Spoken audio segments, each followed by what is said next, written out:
fait chaud, non? Bonsoir Linda. Ah, bonsoir, Mohamed. Ah, vous tombez la veste Oui, d'entrée. si vous le permettez, je me déleste un peu. Ouais. Vous savez comment c'est quand on part tôt le matin pour la journée? Moi, je suis pas capable de voyager léger, d'où mes délestages. Répétez. Délestage. Délestage, c'est un beau mot, ça, un délestage. Hein? Moi, la première fois que je l'ai entendu, c'était concernant l'Afrique. Un délestage en Afrique, c'est une coupure d'eau ou d'électricité. Oui. Quand la demande est trop forte, on coupe pour éviter la panne. On entend souvent parler de ça à cause des manifestations de colère. Les délestages sont une plaie pour les Africains. J'ai donc été surprise, très surprise, Mohamed, quand j'ai appris que les Canadiens aussi souffraient de délestage. Ah. Mais pas les mêmes qu'en Afrique. Au Canada, le mot délestage fait désormais partie du lexique de la pandémie de COVID-19. Le délestage a été mis en place il y a 1 an au Canada pour décharger les hôpitaux. On a déprogrammé des opérations du cœur, des greffes de reins pour faire de la place aux malades du coronavirus, comme partout. Pas assez de lits, pas assez de moyens, pas assez de personnel. On a dû faire des choix, des patients sont décédés, d'autres ont perdu l'espoir. Le délestage est une stratégie controversée.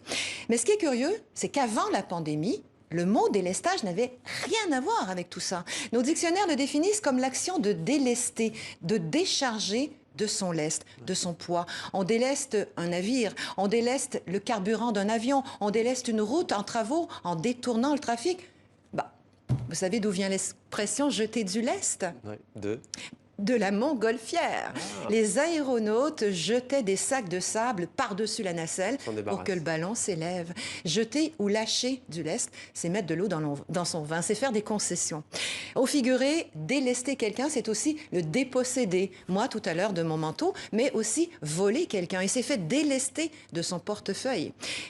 Et c'est pas tout, Mohamed. Soutenu. Au Québec, le délestage fait partie du langage des affaires maintenant. Les Québécois ont inventé le délestage d'entreprise, le délestage d'actifs et des programmes de délestage pour se débarrasser des sites de production quand ça va mal. Ils ont même créé le délestage politique. Lors des négociations sur sur l'accord avorté du lac Meech. Un délestage de voix. Un délestage de voix, je suis en train de perdre ma voix.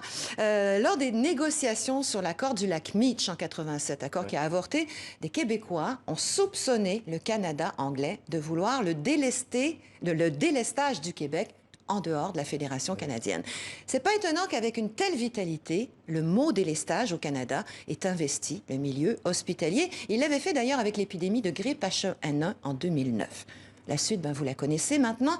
Moi, je suis curieuse de voir si l'emploi de délestage dans le vocabulaire de la pandémie va se répandre dans les pays francophones. Mais très franchement, je préférerais plutôt qu'il nous déleste de sa présence. Un grand merci pour terminer à la linguiste québécoise Myriam Maguire, qui m'a fourni plein d'infos sur ce sujet. Merci beaucoup Linda, c'est fascinant l'essence de ce mot, délestage.